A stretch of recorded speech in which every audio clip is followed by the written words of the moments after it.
traducteur, Natacha Laticheva. Relecteur, Jérôme Toll.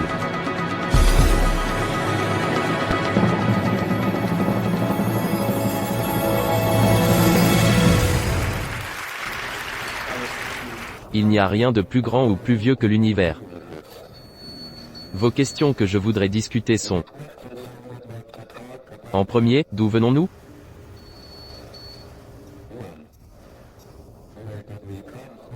Comment l'univers a-t-il pris naissance? Sommes-nous seuls dans l'univers? Existe-t-il de la vie extraterrestre là-bas? Quel est l'avenir de la race humaine? Jusqu'aux années 20. Tout le monde pensait que l'univers était essentiellement statique et immuable. Puis on a découvert que l'univers était en expansion. Des galaxies distantes s'éloignaient de nous, ce qui signifiait qu'elles avaient dû être autrefois plus rapprochées. Si nous extrapolons en arrière, nous trouvons qu'elles devaient être toutes les unes sur les autres. Il y a environ 15 milliards d'années, ceci a été le Big Bang, le début de l'univers. Mais existait-il quelque chose avant le Big Bang? Sinon, qu'est-ce qui a créé l'univers? Pourquoi l'univers a-t-il émergé ainsi du Big Bang? On pensait autrefois que la théorie de l'univers pouvait être divisée en deux parties. Premièrement, il y avait les lois, telles que les équations de Maxwell et la relativité générale, qui ont déterminé l'évolution de l'univers, étant donné son état partout dans l'espace à un instant donné. Deuxièmement, on n'avait aucun doute sur l'état initial de l'univers. On a bien progressé sur la première partie. Et nous avons aujourd'hui le savoir sur les lois de l'évolution, dans toutes les conditions sauf les plus extrêmes.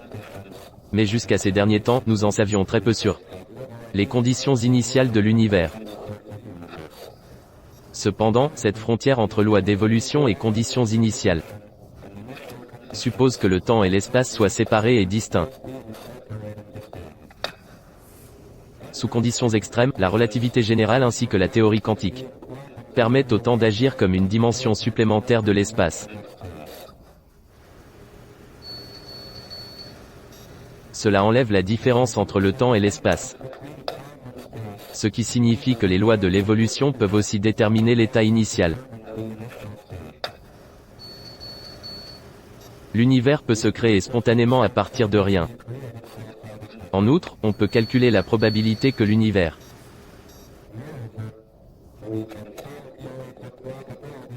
ait été créé dans un état ou dans un autre. Ces prédictions s'accordent bien avec les observations faites par le satellite WMAP du fond diffus cosmologique, qui est une empreinte de l'univers primordial. Nous pensons avoir résolu le mystère de la création.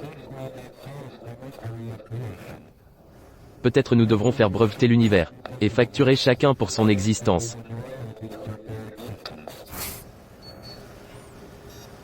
Je vais me concentrer maintenant sur la deuxième grande question. Sommes-nous seuls ou bien existe-t-il la vie ailleurs dans l'univers?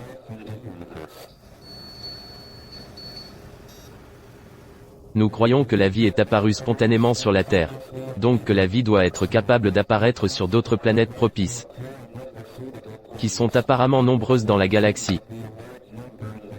Mais nous ne savons pas comment la vie est apparue pour la première fois.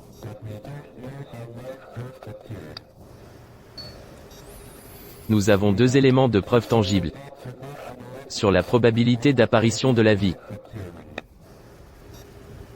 La première, c'est que nous avons des fossiles d'algues, qui datent de 3,5 milliards d'années. La Terre a été formée il y a 4,6 milliards d'années. Et il faisait probablement trop chaud pendant le premier 1/2 milliard d'années.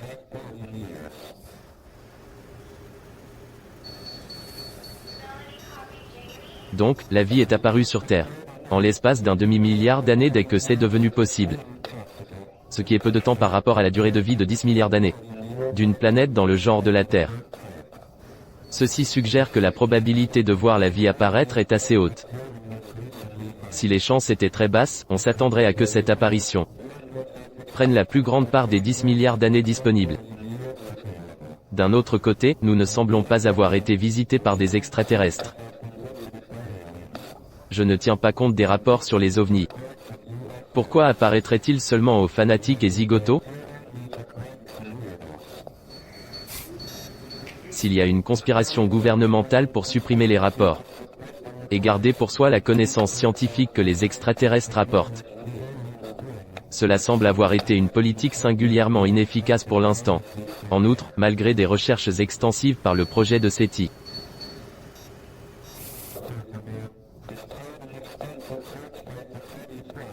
nous n'avons pas encore entendu de jeux télévisés extraterrestres. Cela indique probablement qu'il n'existe aucune civilisation extraterrestre à notre stade de développement, dans un rayon de quelques centaines d'années-lumière. Émettre une police d'assurance contre l'enlèvement par des extraterrestres me semble comme une stratégie assez sage. Ce qui me ramène à la dernière des grandes questions. L'avenir de la race humaine. Si nous sommes les seuls êtres intelligents dans la galaxie, il faut s'assurer que nous survivrons et continuerons. Mais nous entrons dans une période de notre histoire de plus en plus dangereuse. Notre population et notre utilisation des ressources finies de la Terre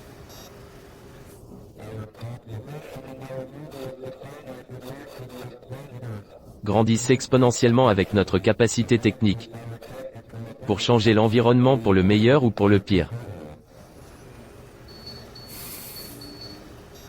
Mais notre code génétique porte encore les instincts intéressés et agressifs qui avaient donné l'avantage de survivre autrefois. Il sera assez difficile d'éviter un désastre.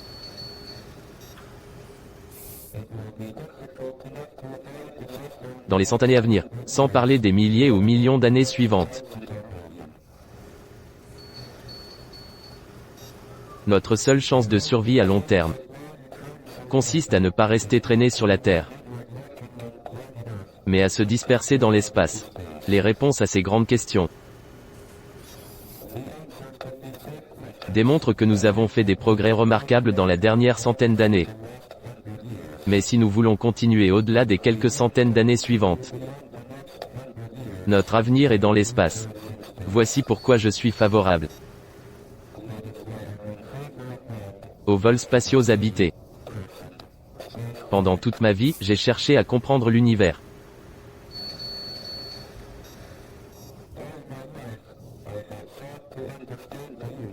Et à trouver les réponses à toutes ces questions.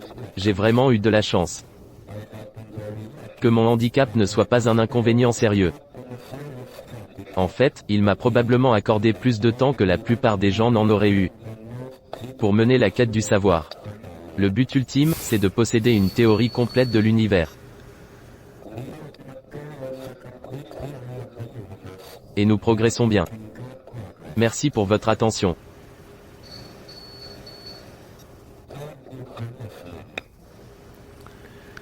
Chris Anderson, professeur, si vous deviez oser une opinion, diriez-vous qu'il est plus probable que non probable que nous soyons les seuls êtres dans la Voie lactée qui possèdent un niveau d'intelligence élevé?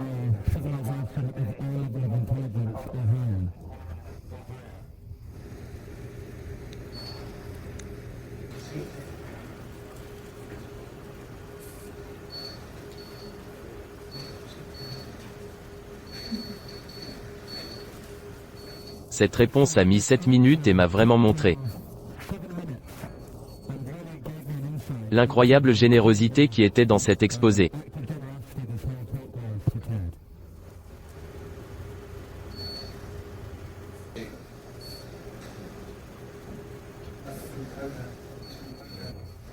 Stephen Hawking, je pense qu'il est très probable que nous soyons la seule civilisation à plusieurs centaines d'années-lumière d'ici.